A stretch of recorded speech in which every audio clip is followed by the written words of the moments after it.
Hey guys, welcome to Pretty Killer Podcast. I'm your host, Jordana, and tonight I have a very special, now I'm going to say guest, friend of a long time, Mr. Matt from Beard Laws. What's happening? I Not did it. much. We did Yeah, it. I'm so happy that we're here. Oh, I Finally. feel I feel like it was like we're gonna do season 1, and then it was like, oh, I'm coming out with season 2, and I was like, I can't wait till season 3. Let's do this.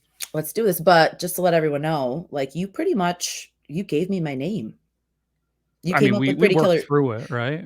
We did, but we threw around ideas, but you came up with, my title, and I'm beyond grateful and thankful for you. Matt has been such a awesome friend in this whole journey to help with questions, how to record, just any stuff, and he's just a man of many talents. So tell everyone what you're working on.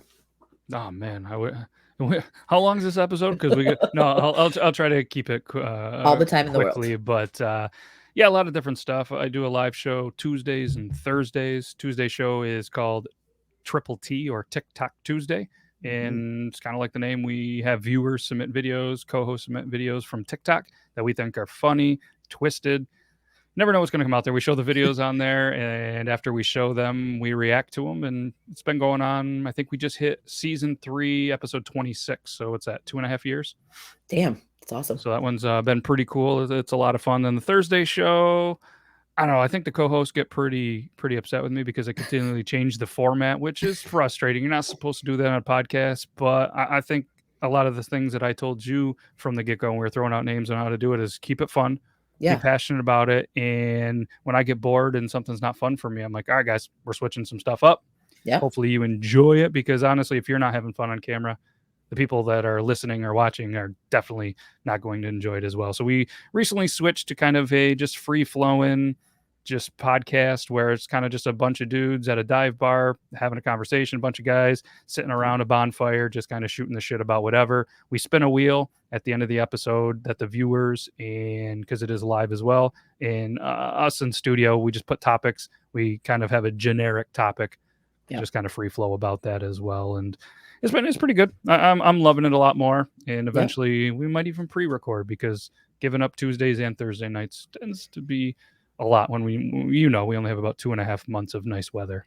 Absolutely. And we have families, jobs, other things that take up our lives. So yeah, very I much get that. so.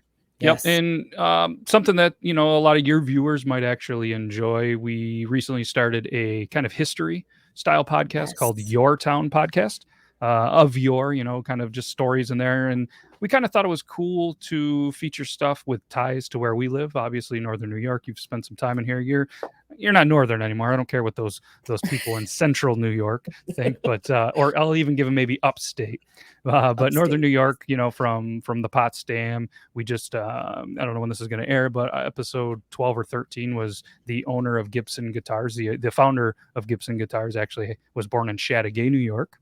And actually spent time at the psych center in Ogdensburg, had a lot of mental health issues, and just a lot of cool stories with some local ties, trying to get local historians to submit stories so we can then eventually give them credit, and maybe people can get into, each of these small town areas and check out the, little museums and some stuff like that. So hopefully it'll help the local community, and it's been a lot of fun. Actually got my fiance on a couple episodes. She's leaning into it a little bit, and Zach is a co-host as well. He's got a busy life with family and wrestling and being on the Thursday show, so hasn't always worked out with him. But it's the three of us at different times. It tends to work out.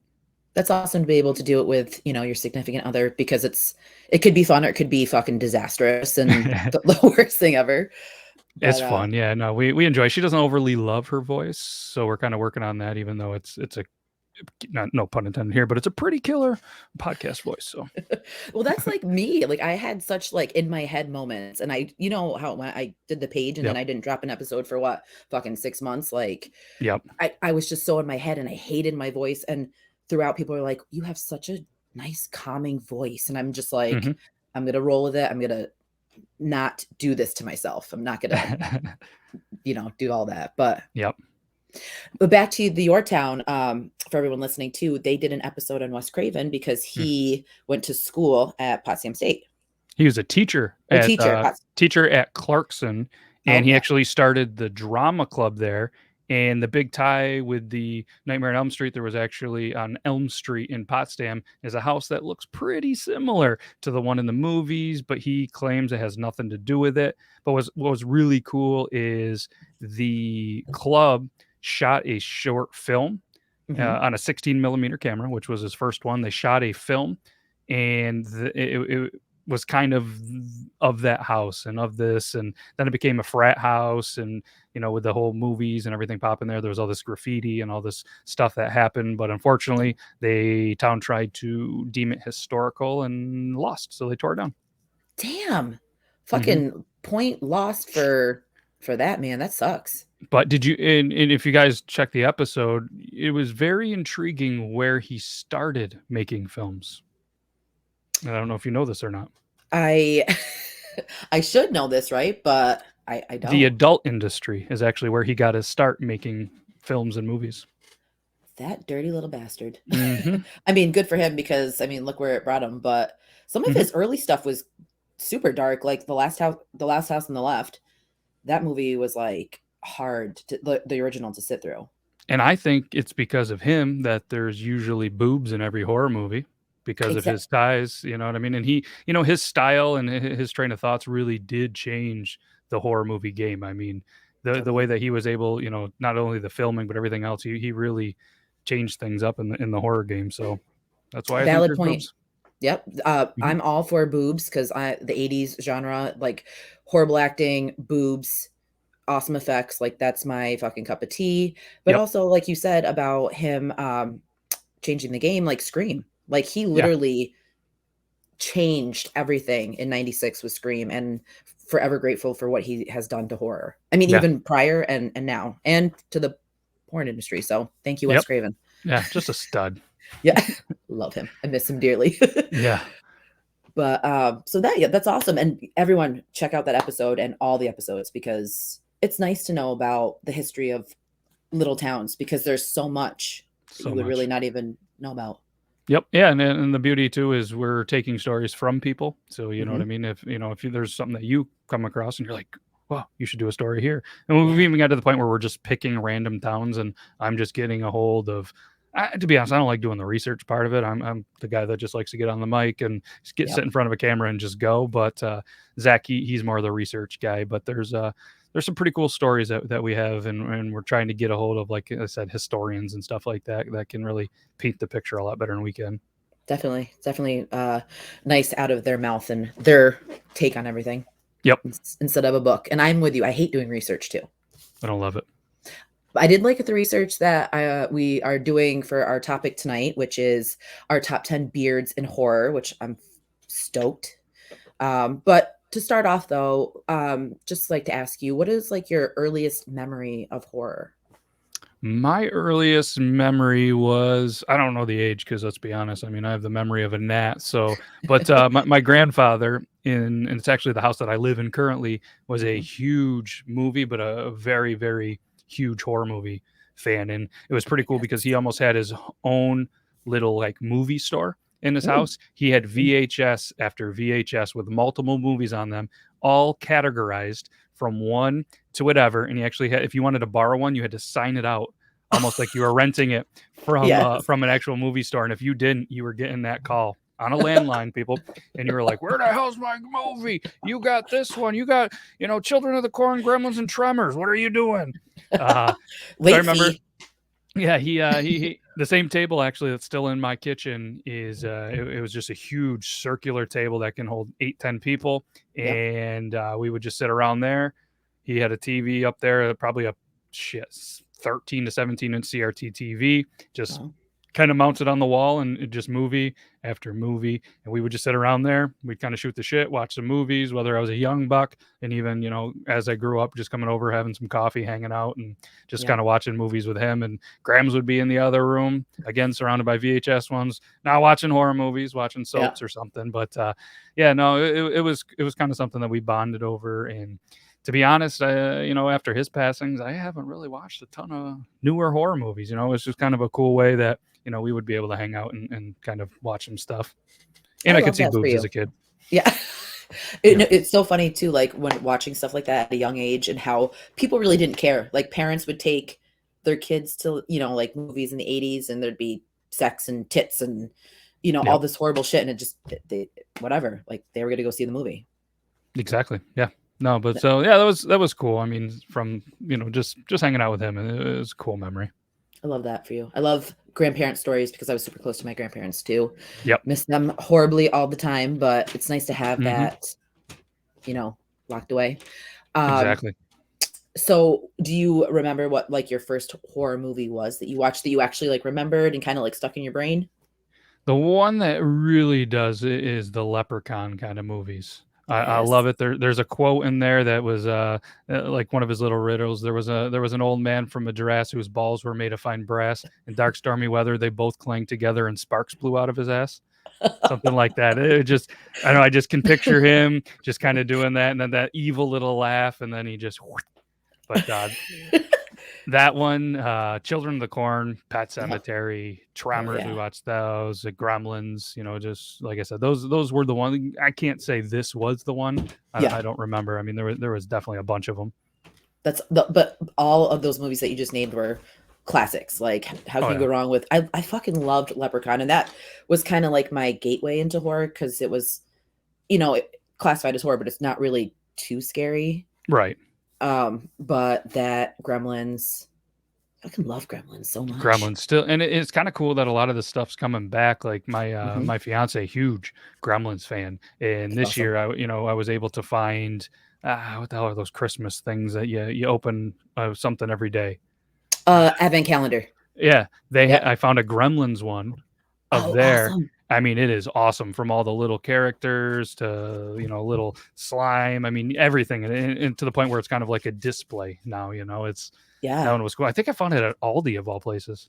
Really? Aldi's has some good shit from time to time, but if I ever saw that, I think I would probably shit my pants and buy it immediately because hello. Yeah.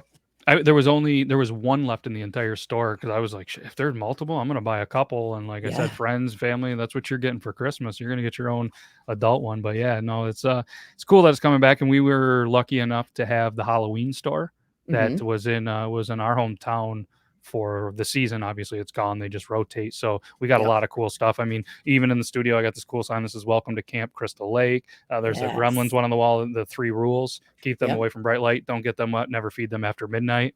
Yep. That was just a couple cool things, cups and stuff. So it was cool to have that too. I reaped the benefits of that store because when the family came down, they got me this awesome Halloween sweatshirt that had like lines from the movie on the sleeves and just like the classic cover. That's and a Michael Myers decal that is still on the window. He's there all year round. Nice. Many heart attacks opening the fucking curtain, forgetting he's there, and I'm like, Jesus Christ. Yeah. Greg, why are you wearing that mask? I got pissed too because I'm like, what the fuck? And then I'm like, oh wait, I did that. Yeah, that's funny. But he will stay there all year round, and he will not come down. So that's awesome. Yes, but there's also there's a cool place not too far up the road from us that has Gremlins stuff. It's like a comic book, and now it's more like figurines, vinyl, a whole bunch of stuff, and they have awesome Gremlins stuff. That's awesome. Just for future reference when you're Christmas shopping. I keep saying that I got to get down there. One of these days we're gonna make this trip. You should come in and hang out, have some beers. Yep. Oh, many beers. Many beers. All right, so now we're gonna switch it over to our top 10 beards in horror. I probably have some of the same on your list, but hell yeah, we'll just and the guest will go first. So start with your number 10. Perfect. So obviously people and they might not know me on the internet. I do beard rankings as well. Yes. On the Facebook page, it's a thing. People send me unsolicited beard pics all of the time. I get 50, 60 different beards every goddamn day. So I'm like, all right. So I took this pretty seriously. And my number 10, Lon Chaney Jr., the Wolfman. Yes, he is on my list too. So that's an amazing choice. That's my 10. Yes. He can't be a classic Universal monster. Yeah. I mean, solid beard. I mean, if you look at it, and for me, there's a difference. You got to have a decent beard. You got to Yes. have you got to have a little bit of that mustache. And I mean, Mhm. it's a good one. I mean, it's got the nice little shape, and it's a vintage one. Obviously, it's there. They shaped it okay. Yeah. Put it higher on the list if you had a better stash. An unruly wolf beard, but Mhm. definitely rocked it. So Oh, 100%. Good I agree. wearability. Yes, he was my number 7, so Oh, I'll skip off of that one. But number 10 for me is Michael Brody from Jaws: The Revenge. okay.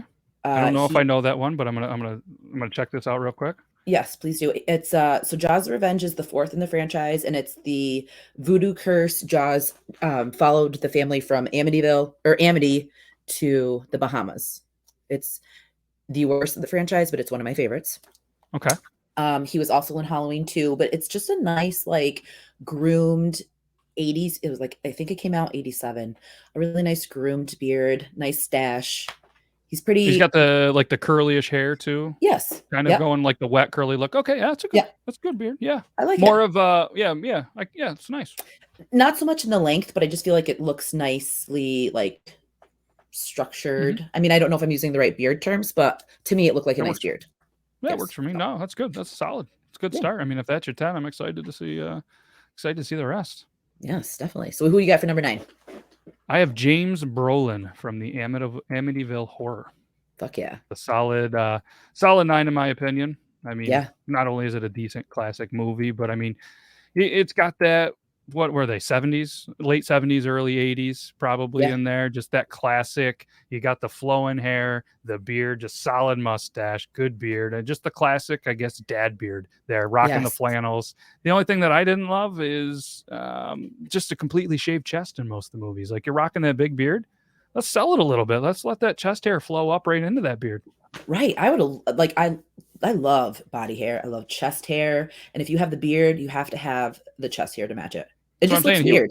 Yeah, I mean, it's great look for him, but no chest hair. I mean, that's why he's 9. He could have been a little higher, but I you agree. you ruined it. Yeah.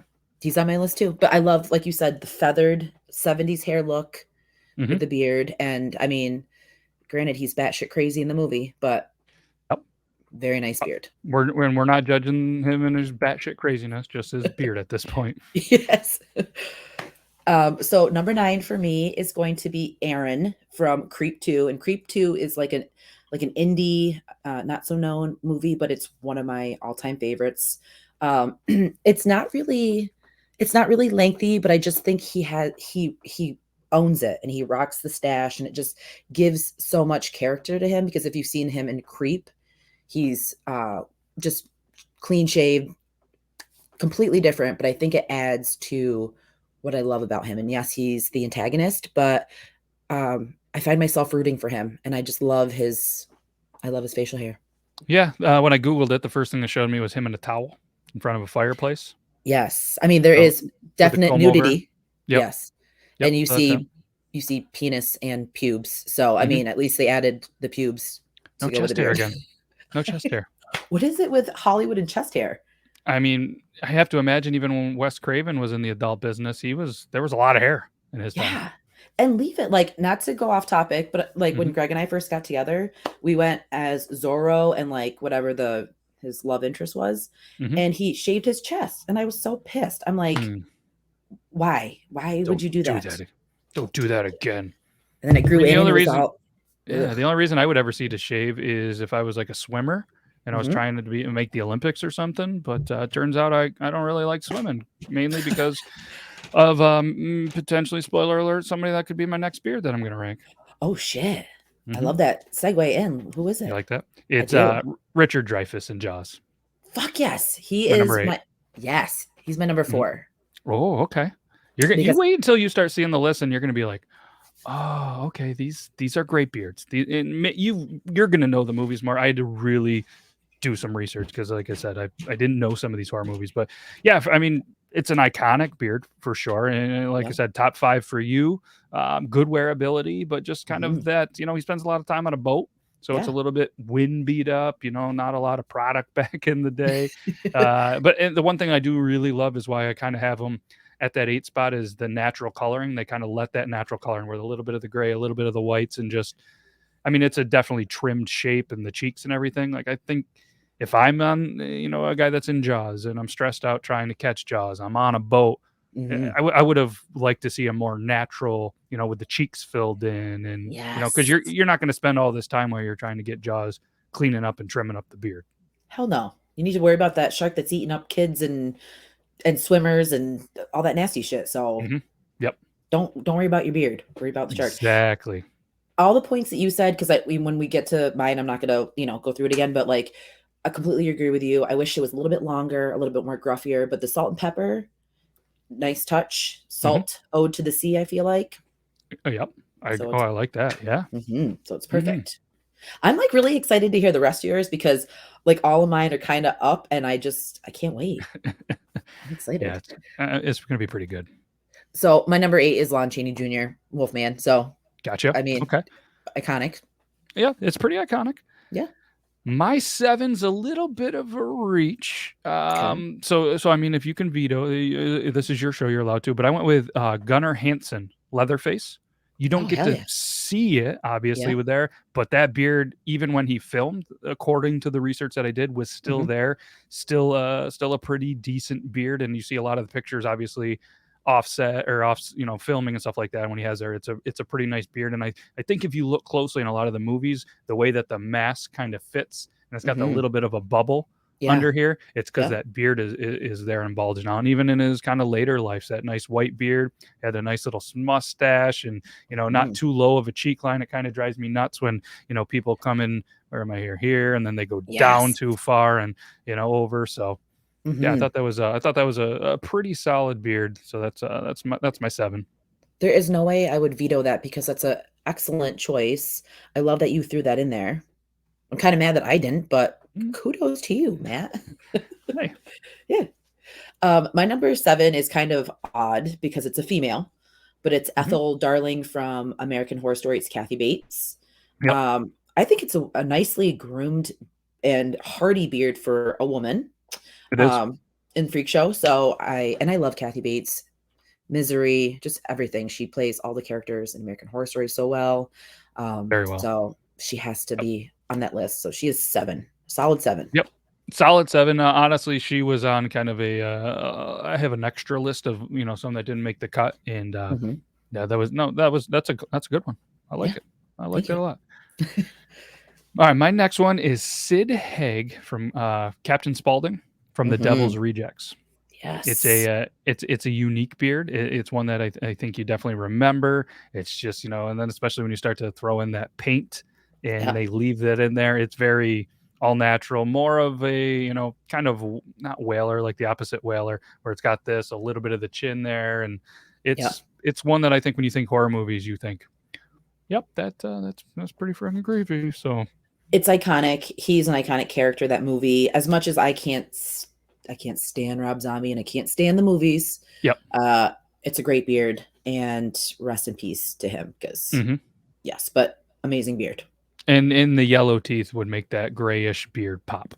Yes. You know what he reminds me of? Because we just watched it the other night. We watched Aladdin, and when Jafar is like going and he's posing as that poor dude or the old man in the cave, he reminds me of him with like his crazy beard and his teeth. And I don't know why I think of him. I think it's such a weird correlation, but it is weird. But hey, it just shows your horror brain is prevalent even in Disney movies. Yes. You can't turn it off. I couldn't help it. I was just staring. I'm like, oh my God. Where does he look like? And then the light bulb goes off. Yep. And then I just see Sid, with his smiling face in the camera. So yeah, that's something that I don't think anybody actually wants to see, but that stupid little hat, the little American flag top hat thing. I know. I mean, okay, I have to give Rob Zombie credit for his ideas. All of your viewers are going to be like, oh shit, stop her with this, but I'm going to let it go. Everyone knows that I have such a distaste for him just because I feel like it's the same repetitive shit. And I'm also somewhat bitter about Halloween and what he did with Halloween, but that's just me, in my opinion. But the character is iconic. Like him creating the character in that movie, I have to give it credit. Yep. For that. And that play on so many people with their fear of the clowns. I mean, it's Mm-hmm. a classic move in a horror movie. And then you have the marketability for Halloween costumes. You know what Oh I mean? yes. Because you maybe they didn't have the hindsight, but let's be honest. There's people that are making these movies have a big brain. They're Mm-hmm. thinking, okay, what can we put these people in that we can sell a ton of them and still make even more money?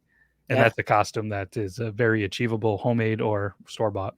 I was just gonna say homemade, you could easily do that like super cheap, and so many people could pull it off. And I'm sure there's been millions of people that have gone as him for Halloween. So Yep. it is brilliant. And being a bearded guy, Halloween costumes are very hard to find. So I mean, Mm-hmm. when you start looking and you're like, okay, I'm gonna potentially jump into one of these. Yeah, exactly. I like that perspective of having a beard since I don't. I just have like a little chin hair and that's it. Yeah, I've kind of spent way too much time in beard talk, but Well, I'm it is glad that what we it get is. to have beard talk and horror talk in the same time. So Who would have thought in the entire world? Who else of any horror podcast has ever done beard in horror movie? I I bet you think nobody.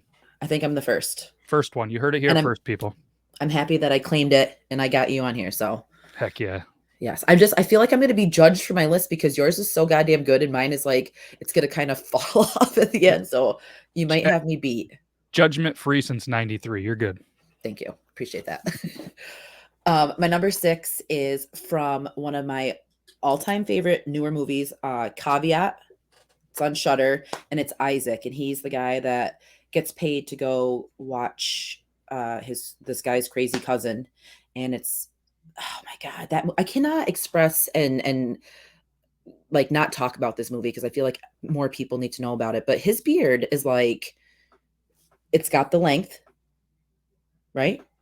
I'm looking it up. So it's Caveat, right? Yep. And his Yep. name's Isaac. Yep. And it's if you put like Shudder, I think it comes up quicker if you do Shudder. But like it's just nicely, yeah. Yeah, it's a good solid beard. I love personally the natural mustache. Mm-hmm. Yes. Good lineup, like he's got the straight down lineup, Mm-hmm. instead of where it kind of leads and starts going up the neck to the ear. That's a good Yeah. beard. And he is such a good character because he's so quiet, but I feel like he has so much like personality and like depth to him, even though he's very reserved and I mean like fucking traumatized this whole movie, but it's a slow burn, but he's chef's kiss. I love him, so I had to throw him on there. That's a good one. He kind of looks like a local guy that I know. Initials MB. So I'm not giving shout outs to local people, but it's got that North Country look to him. Yeah, that's a good one. And you were worried about your list. I know. Well, that's a 6. That's a 6. Wow, that's good. That's good. Thank you. I appreciate that. But I'm going to have to one up you here with my 5. Oh God, who you got? I'm going to throw in Bill Moseley Otis. I think is the guy's name from The Devil's Rejects as well. Yeah, that's a solid beard. He's got the huge mustache. He's got the natural coloring with a little bit of the white on the outside, the black there, the good length.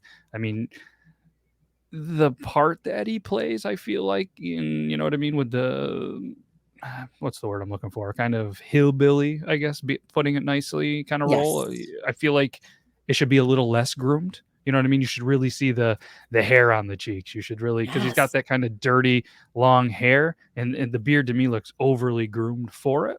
I think these movies should get a hold of me and be like, how do we make this beard fit the part? You need to be beard control on movies because I think it'd be more believable. Because you're right, it's like so groomed, and like his hair is so disheveled, and like I love Bill Moseley, like Chop Top and Texas Chainsaw Massacre 2. Like, come on, he's iconic, but I completely agree with you. It needs to be more rugged. Yep, and that mustache that he has in there, I mean, it flows perfectly. Because what they do to get the mustache to kind of flow on the beard and not go in with it, you come under here, you give a little bit of a cut, the hair flows on top of it, and they did an excellent job. It just naturally came out this way instead of down. It's nice. It's like I love listening to you talk about it because I wouldn't even know that there's like a specific way to cut and to do all that. You know what I mean? Granted, I'm not saying females don't have facial hair, but Yeah, and this isn't like a knock on any female hair people, but a lot of times when they're in cosmetology school, they're not learning the science behind a beard. And I didn't go to any formal training. It's just watching videos and talking. You know, some of my best online friends are barbers, so I pick their brain all the time. I'm like, hey, what do we do here?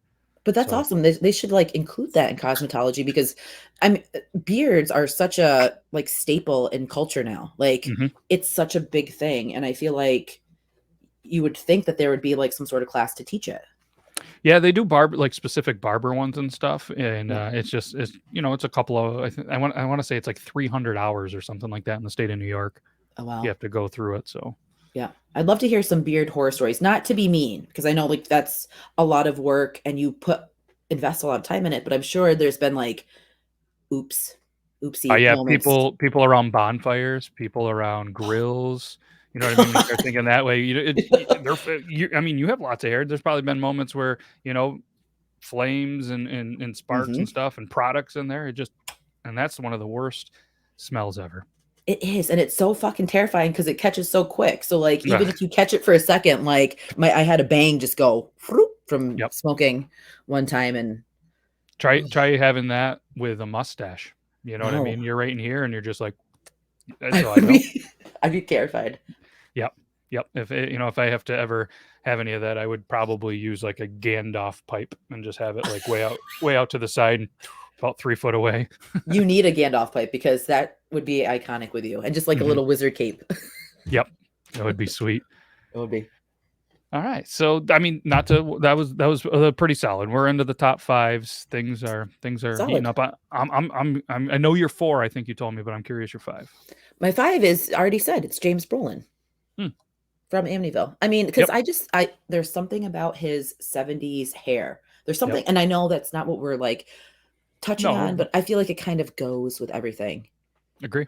I almost put Ryan Reynolds as like a counterpart because I had a feeling he'd be on, but Greg was like, no. He's like, you can't do that. You have to go with the original. So that's fair. I guess he could be like an honorable mention. Oh yeah, 100%. Yeah, that's our second honorable mention. So I mean. Yeah. And I'm picturing your viewers, because I've listened to every episode you have, you know what I mean, Zora, and I just picture these people going, really, beards? Like, what are we doing here? And it's making me laugh inside a little bit, but it's educational. Who would have thought you came to the Pretty Killer Podcast for education? Seriously, but you know what? I bet you they're going to be sitting there and they're going to be doing their research, and they're going to find beards that we had no idea about. And that'll be awesome too, you know, to get feedback from, you know, on your social medias and stuff like that. And feel free to tag me when we're like, but you forgot this one. Because that always happens when you do a ranking. They're like, listen, those are okay, but you forgot this one. And I know my horror movie, you know, knowledge base is not anywhere near not only yours and the amazing viewers and listeners. So I'm curious for that. But all right, number 4. It's very nice though, just to say that you did this research to partake in it. I mean, I'm excited. Yes. Yep. As soon as we kind of came up with the idea, and I think you were like, all right, we're going to do our top 5. And I was like, cool. I'm going to do 10. I know, because we're doing another segment afterwards, and he was like, I did 10. And I'm like, fuck. Okay. So I did. I'm glad we did 5 for years, because it was pretty hard. That was the tough one. No spoilers. Yes. No spoilers. All right. Okay. My number 4. Yes. If you're ready. I am. Kurt Russell as R.J. MacReady in The Thing. Chef's kiss. You took my number 1. Oh, he was my number 1 because. Okay. But it's good. Please, why you put him on the list? Because I mean, he's amazing. Yeah, I mean, like we keep talking about wearability, his role in The Thing. It just. You know, he's in The Thing. He's going after The Thing, flamethrowers, whatever else he has for stuff. And he just has that rugged, all natural. And the biggest thing for me was that high cheek line that we keep talking about. It wasn't a well cut there. And I mean, there's just so many different scenes where you're just looking. It is a very thick beard, the wearability. And you're just like, that is a guy that's going to go hunt and try to kill The Thing. That's what a beard should look like. Because if it's too long, if he has a beard like mine, probably going to catch fire like we just spoke about. It could get, you know, in the way when he has a shotgun or a harpoon, or he's trying to drink some wine or whatever he did in the one scene. I mean, it's I think that's it's a solid beard. In the hair complements the hair. I love the hair, but you're right. The elements. It's the elements in the movie because it's the frozenness of the beard. Yep, A ton that of was cool. flamethrowers. I know. Like The Thing is probably my like number 4 all-time favorite horror movie because John Carpenter really just does it for me. And this is the Mhm. perfect like sci-fi alien movie. I just Yep. love it. I love it so And fucking what much. I love too is if there's a couple of looks too, like I spoke about the cheek line, but if you actually look too, there's a couple undershots. They actually don't trim it there. It's just that natural underneath of the beard look too, which is a big thing for me. Just not a natural clean. It's just a beard. I like it. As Good. is. Yes. Mhm. Epic. I had to put that. I mean, that was the first one I put was that one. So Yep. love Solid. it. 4 for me, we've already said it, Matt Hooper from Jaws, just because I love Richard Dreyfuss so much. I mean, it is one of my all-time favorite movies, as you can see. But yeah, Yep. Yeah. it's a nice beard. Solid Yes. beard. Yes. All right. We're into the top 3. This is my bronze medal in the pretty killer podcast, top 10 beards of horror movies. I went Jeremy Gardner as Ben in The Battery. I don't think I honestly don't even think I know that movie. I didn't know the movie. I didn't see it. But I like I said, I'm looking, and it is a nice. Just there's a couple of scenes where they're just killing. They're killing zombies. They're killing all sorts of stuff. He's got the blood. He's got that. Yep. It's a nice natural beard. A little bit of the like brownish, gingerish. It just fits him. It fits the part. Great stash, decent hair, left the chest hair. It looks like a guy that it just fits the role perfectly, I think. Oh my God. So this is so funny how the world works because I had no idea what this movie was. You described it perfectly, but there was a clip that I just saw. And I don't know if you like saw any of the other clips, like when you were looking for the beards. No. So it's zombies, but this dude is in the car and this zombie girl goes up to the window and she has like a wife beater with no bra on and she's trying to attack him. So her tits are on the window and he's fucking jacking off. And he's sitting there and he's doing it and he's like, all like shocked that it's happening. And the girl's like, doing these zombie noises. And then the guy, like, as he's about to finish, the guy shoots him and he walks up to the window. He's like, what the fuck? And the guy's like sitting there holding his dick. I didn't see that. I love that you picked that. It's funny how, like you said, oh, there is. Yeah. Now that I'm seeing that, I see the post on somebody, Jeremy Gardner's Twitter page, I believe. Yep. Ah, look at that. That is so funny. Boobs and horror movie. They go Jacking together. Off to a zombie. Like how amazing. Like who thought of that? Who was just like, okay, what is a zombie movie missing? We need to have someone jacking off. Mm-hmm. They're lonely. They're hanging out. Yes. It's the end of the time, so I might as well just jizz all over the place. I think he was I think he's the director. Oh, Jeremy Gardner, according to his the IMDb page of that movie, he's the director, writer, and one of the stars. Damn! So he thought of it. Triple threat. Yeah, look at him. I get it, man. You got a weird zombie fetish. That's cool. To each their own. So my number 3 has not been said yet, so I'm kind of happy that it has not been said. But my number 3 is Krampus. Because and I don't know if that would technically, it should count, but Krampus is pretty fucking amazing. One of my all-time favorite movies. And he's just a force. Like you're a bad kid, Krampus is gonna come fuck you up. Mm-hmm. So agree. Yeah. Yes, no. He takes the bronze. Yeah, that's a good beer. It's just that long, right? It's the longer, just kind of unkept, just you got the teeth and the beard and yes, and that face and just like the hood and everything, like a natural beard by a fucking demon Santa. So good. Yeah. All right. So who's taking the silver? I think you're really gonna like this pick. I really think you're gonna like this. It's Tyler Mane from Halloween 2. Yep. Solid beard. It's just that thick, dense beard. We keep kind of go just wearability. Great wearability, fits the part. In my mind, like when I see him and everything, it's good beard. you obviously you don't see a ton of it, but one of the biggest thing I think is wasn't there like a scene where he's being escorted Mm-hmm. in there, and I think he's got the long hair. He's kind of got the thing down. You get a little bit of glimpse of the beard. Yeah, with the And, chains and stuff. Yes. Yep. And I mean, then you obviously see pictures of him not on set or on set, but not during the film. And great beard. I mean, there's even figures and statues of him from that movie with this. Just it looks like a pirate beard with the hood up and everything. It's really cool. The action figure. If you ever look at it, just think it's Michael Myers Halloween 2 Tyler Mane action figure or something like that. When you see it, it's like, holy shit, he's a big fucking beefy dude too. Like he really is massive. So like that beard really just pulls it all together on like the monstrosity that he is. Mm-hmm. And just, I mean, like everyone know I don't like Rob Zombie's Halloweens, but he is a beast. Like he picked the perfect Michael Myers to play the part. So kudos to him, and amazing beard. Pretty good. Yep. Yes. Not as good as number 1 though. Who's your 2? Well, 2 is in the realm of Halloween, and I guess this is me being biased, and you're probably just going to be so ashamed of my choice, but I'm going with Dr. Loomis from Halloween, and it's not like a long one. It's just it suits him. It makes him Dr. Loomis.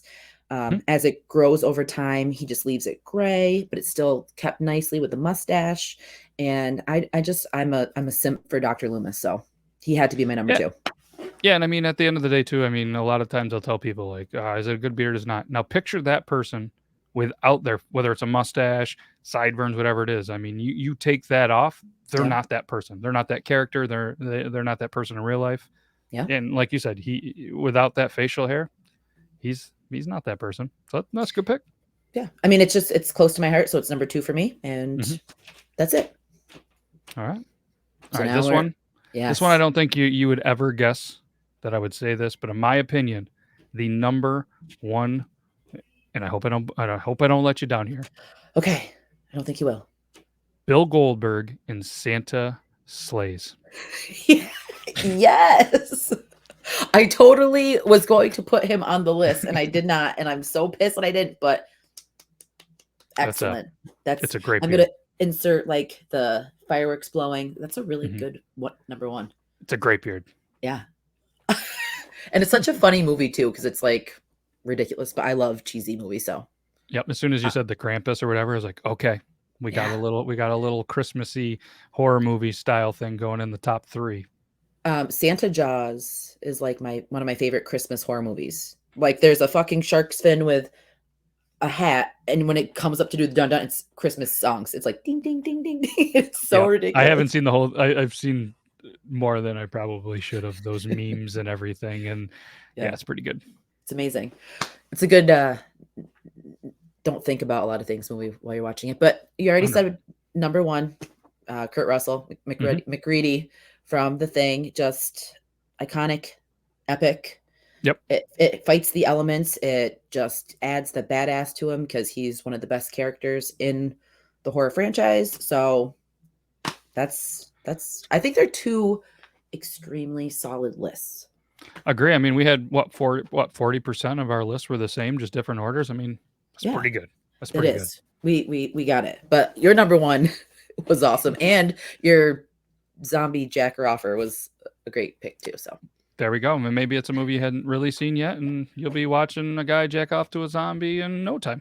I might possibly do that tonight. So if anyone wonders what I'm doing later, I'm watching The Battery. Jeremy Gardner's brain work into a movie. Oh, I love it. All right. So we did the beard countdown. I thought it'd be cool, since Matt said that he, doesn't really watch a lot of horror, to send him some of my favorite kills, my favorite scenes from horror, and rank them. So I'm just going to quickly tell them what I sent you, and then you can break down how you rank them. So I sent him the hacksaw scene from Terrifier, because everyone listening knows that Art the Clown is my fucking favorite. I sent him the end scene of An American Werewolf in London, Chaos. Mm-hmm. The opening scene of Ghost Ship. I don't have to say anything about that because everyone knows how that is. The chest compression scene from The Thing. And another one of my new favorites, Haunt. The hammer scene, particularly the hammer scene, because I love that one. So let's do 5-1. Okay. So again, this is the part where you guys can feel free to tag me and judge me on my rankings. Again, this is how I kind of saw it. In my number 5 is the opening scene from Ghost Ship. It's creative. It's kind of a little bit of unexpected. Everybody's happy. They're having drinks, and something's going to happen because they keep going to the girl. And, maybe you're thinking, oh shit, something, back in the day, you never know what's going to happen. And, being a dad, it hits a little bit differently. The whole scene does. Yeah. And, it's, I don't know, the buildup was there. And like I said, it's creative. I give it at that. But for me, of the 5, for me, it was number 5. And I think it's a great place on the list. I think it just, first time watching it, like you said, you're not really knowing what's going on, but you're expecting something's going to happen. And to take out that many people with a wire.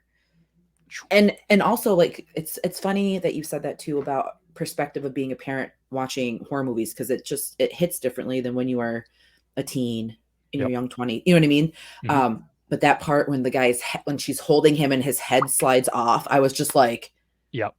And the first time I saw that, I was extremely high. And I just sat there and I was like, what? And they're all just kind of sitting there, still alive, just looking around like, what happened? And then it's just blood and then just everywhere. And remember when she grabs her side, like the girl's looking and she like grabs her bottom half and try to pull it back to her. Yeah. Like I said, it's good. Yeah. It's creative, and no, it's my 5. Well, I love that. Okay. So what's your number 4? Number 4 is Haunt.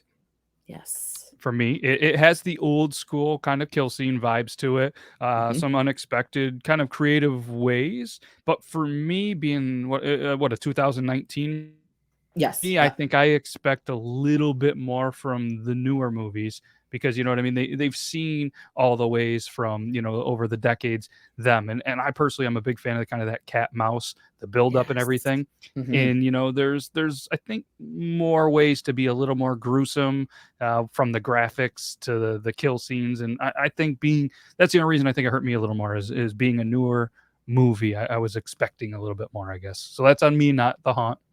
No. But that's a good way to look at it, because you're right. We need to up the game when it comes to creativity and kills. I don't know what it was. Like you said, the cat and mouse, but I love how he was, the eerie, do you still want to see my face? And I love their masks, because their masks throughout the movie are pretty badass. So they are.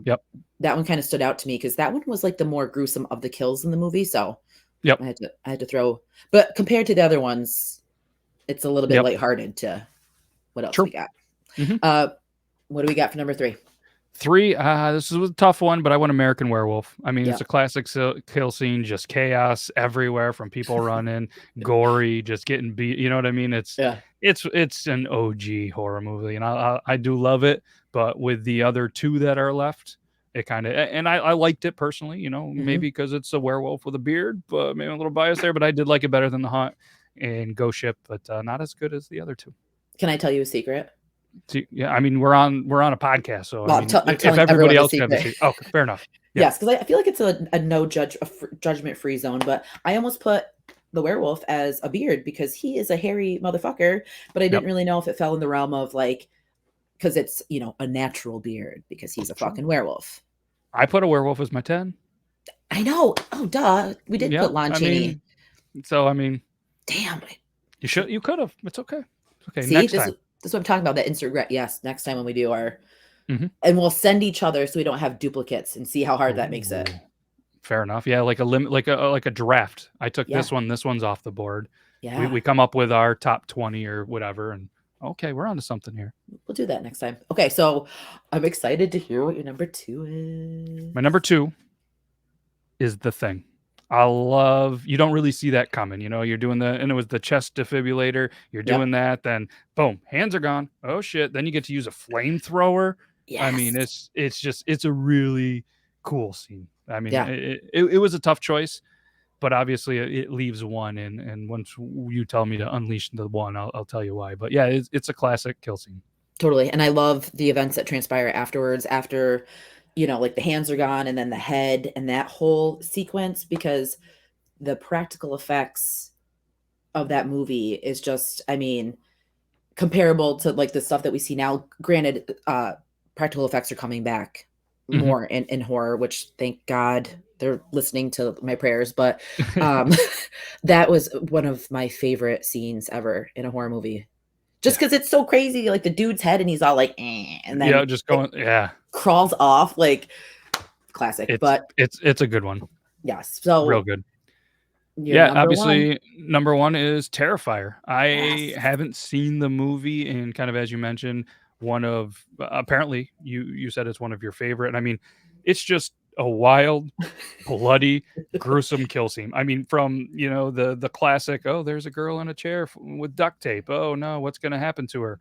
And then next thing you know, there's torture, and then a girl is cut in half. You know what I mean? With a saw while she's alive in boots, of course. Yes. Boots. And where does he start? Where does he start? In her fucking coop. Right down there, split right in half. And then it's the classic, she gets out. Oh, never saw that coming. And then your brain's like, okay, well, she's going to stab him one time. Okay, let's build it up classic. And then running around, and I'm going to grab a piece of wood. I know. And I'm going to fight this off, and I'm only going to hit a couple of times. Oh, shit. But not kill him. Not kill him. And then my gun jams. And then, I mean, it gives you that, in my opinion, that classic cat mouse, that thriller, that emotion of she's going to go. Oh shit, she's going to die. And you're just kind of back and forth. And it's, no, I'm very thankful as well that you sent me that, because I would have never saw that wild scene. And honestly, I think it's my favorite kill scene now that I've ever seen of any horror movie. And there's been some really good ones. That was wild. Yeah, that makes me so, you have no idea how internally happy that makes me, because I love Terrifier. And just to give you like a little back on it, so Terrifier wasn't a hit. Like, people didn't really care for it. I loved it. Like, when Matt and Andrea would come down when we first moved down here, I found it and I was like, you guys have to watch this. Like, and I'm sitting there all on the edge of the couch watching them watch that scene. I'm like, oh, it's so good, because it's fucking crazy. And in no way do I hate females. In no way, because people are making it, oh well, this is the worst kill ever, because look, it's brilliant. It's never been done before, ever. Yep. He takes a selfie with her after, like, what? And they weren't doing that in old school horror movies, because we didn't have the selfie game. Maybe a Polaroid or something for the wall, or a drawer or something. But and I think that's really cool, to take pride in finding a shitty movie, but liking it, not because it's a shitty movie, liking it for appreciating what actually happens in that movie, and then being able to share it with everybody. And you should take a look. It's kind of like finding a song. You find a song that nobody's ever heard of, and you tell all your buddies and everybody, and they're like, holy shit, this is good. How'd you find that? And you're just, you feel like, I found that. That's exactly how I felt with Terrifier. And it's and now it's grown into something fucking huge, because he came out with Terrifier 2, and I think that one has a more brutal scene. I mean, I think the hacksaw scene is unbeatable. I think that one kind of like is what defines the franchise. But there's a scene that I didn't want to double you up on Terrifier, but maybe for the next time I'll send you the bedroom scene from Terrifier 2. People passed out, people puked. There was actual people that like hit their heads on the theater seats when it came out. Wow. Yeah, it's crazy. I mean, it's a very good horror movie. But didn't you get like that, like you said, that old school feel? Like, it felt like an 80s kind of slasher type movie. Yep. Even, that, and then, the running through the dark hallways, and, getting outside, and then just, the kind of that confidence and just swagger of the killer being like, listen, there's no way. But then they had that little bit of a scene, with like I said, I've only seen the lady in the car with the phone, and it's like, oh, is she going to be saved? Is she, you know what I mean? You get that little bit of false hope, even though in the back of your mind, you're like, this woman is dead. There's no way that, and then you get that creepy scene with the carriage or whatever. And there's so much going on in a little bit of time. It's really, really well done. And I'm sure if you watch that scene over and over, you're going to continually pick up on different things you didn't see before. Maybe that box of weapons, or you know what I Yeah. mean, or the different, like, you're probably going to catch things and be like, "Why the hell did you grab that wood when there was a crowbar?" You know what I mean? There's probably other stuff, and no, Yeah. there's a lot going on. It's a brilliant brain behind that. And I think he's so creepy. Like, I just think he's such a menacing clown because we touched on this earlier in our top beards, but Yep. clowns are terrifying to some people. And I feel like this take on him, it just like something about his eyes and something about just like his demeanor, because he says nothing, but you know he's not to be fucked with. Oh, 100%. Yeah, you And know that. Yeah. and the girl, like you said, is she gonna live? And then he shoots her. Yeah. The And then final that just yeah. and then just kind of watches as the camera pans with the like, just knowing like, yeah, okay, yeah. Yes, I loved it. People, the reviews from it, there was no storyline, there was no connection to the characters, there's no this and that. And I said, and I love this analogy, but it sounds horrible. It's like porn. Like when you're watching porn, what do you don't want a plot line. You're there for a reason, Yep. and you get to the end, and it's what's supposed to happen. I felt like that's what Terrifier gave us, because you got gore, you got awesome shots, the grindhouse 80s effect on how it was shot. And to be honest, too, she's over him, hitting him with the board or whatever. I wasn't expecting him to pull out that gun.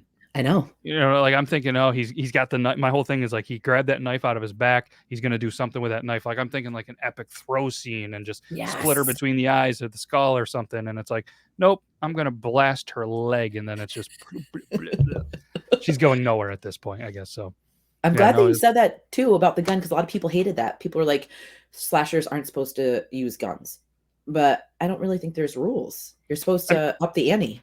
I mean, a slasher, their whole goal is to kill and not get caught. I mean, why wouldn't you have a weapon? I mean, he's taking the risk of shooting the weapon, being caught. Right. You know what I mean? There's that, but yeah. Some people dig right into it. And I like that he explored different avenues for it, because we've seen axes, machetes, knives. We've seen all that, razors 1,000 times. Like, this one, I felt like delivered something different. I mean, he cuts the girl's tits off and puts a wig on and does like a chicken dance. Yeah. Like, I don't know. I fucking love that movie. So. No, it's good. It's good. I'm glad that it was number one.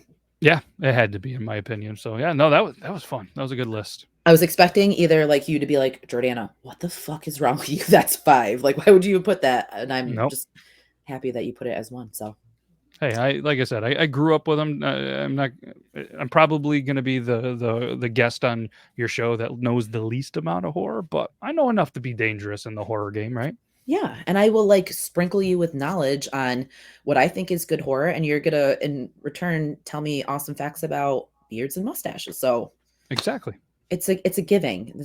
I like our relationship. Our communities will come together, because people with beards and in the beard community, they're going to love horror movies, and there's going to be, and a small percentage of them, there's going to be a small percentage of horror, fans that will love beards. So, I mean, maybe now we have a way that we can bring some more horror movie bearded people into your world, and please.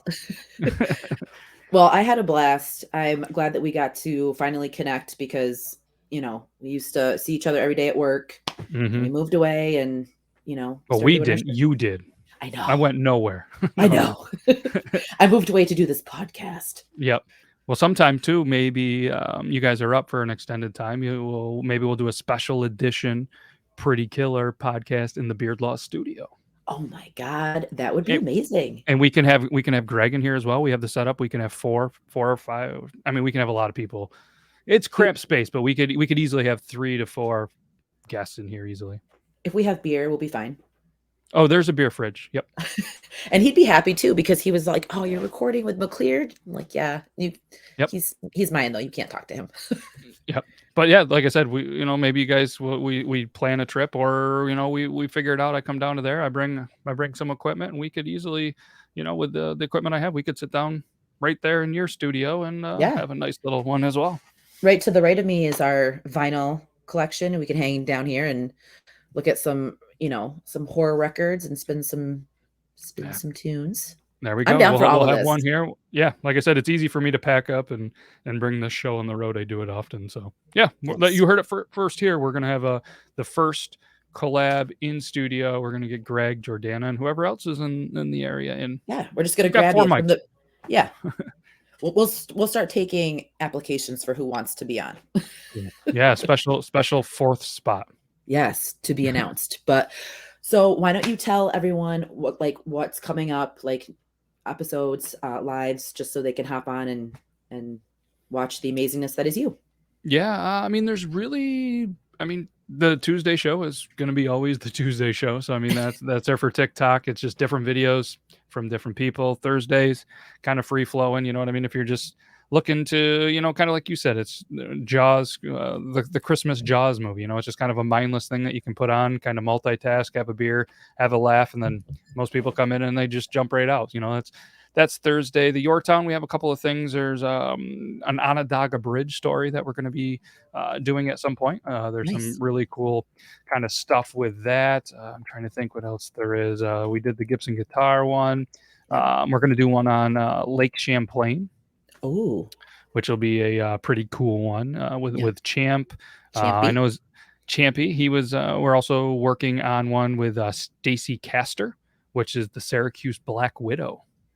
Oh, that hits close. Wow. Yes. Yep. That one. And then there's also going to be one on the Las Vegas Mole People.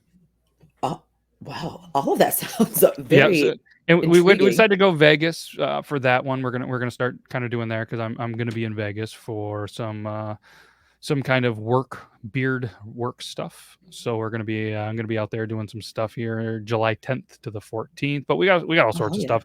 One that I'm actually doing a deep dive on, which I think will be pretty cool, is Bolt Castle. For people that don't know, up in Alex Bay, there's a lot to that story, and that'll be there. But there's so much stuff. I mean, there was Kalura, New York, which is up near like the Harrisville area. There was a woman that was tarred and feathered back in the day. Jesus. There was a couple of marble quarries. There's some murders that happened in all these small towns, and a lot of cool stuff. And actually, one that's I don't know when this is going to be released, but Monday, the 3rd. Yeah, we'll give you guys a little bit of a spoiler here. It's going to be on a monastery monk murderer. Holy shit! That happened in Staten Island. Wow. Yep. I'm like super excited for these episodes because they all sound like, you wouldn't think with small towns there'd be much of anything, but small towns have the most drama and the most random things to happen that you would never know. Yeah, like we already did one, obviously Wes Craven. There was Oneida, New York. There was a cult, which was like a freaky religious sex cult that ended up making spoons, which was wild. There was a family massacre in Louisville, New York in the 1800s. There was a high-speed chase that happened with bootleggers that we covered that went from like Malone to Watertown, New York. Wow. The Lady in the Lake from Lake Placid was a really cool one to cover. So a lot of cool, and that inspired a movie as well. So everyone, a lot of different stuff, has to check it out because that is just, and it's cool because it's like, it kind of hits home because it is home. That's what I'd love to do. Have some of your viewers. We have some of our viewers, like some of the ones that I was just spitting out, where people just send a message to me on Instagram. They send an email and they're like, "You should hear about this. This happened. We just got a cool story on some stuff we're going to dive into from Iowa." And my goal is, if you go to yourtown.com, there's a map, and every time we do an episode, I put a little like thumbnail tag in the town. And I love, obviously it's very heavy in our area, but I'd love to eventually, have them in each area, from all over the US and Canada and wherever else. It'd be pretty cool. It's going to happen because, people are just going to be like, oh, well, here, let me tell you about this that happened. So I'm excited to see where all that goes. And also too, for Vegas, because I didn't know you were going to Vegas. I just did an episode with Christy from Night in Your Toys. Yep. Yeah, and her restaurant looks amazing. So I know. I actually was telling Zach today. I was like, man, when I'm in Vegas, I said, I hope I have some time because I'm actually going to bring the fiance out so we can hopefully catch a show and just gamble and see some cool stuff. And I sent her the episode. I don't know if she listened to your last one. I was like, we should definitely check this out because it's pretty cool. It looks badass. A friend of mine went, and I was just like, she kept sending me snaps, and I'm like, I'm so jealous.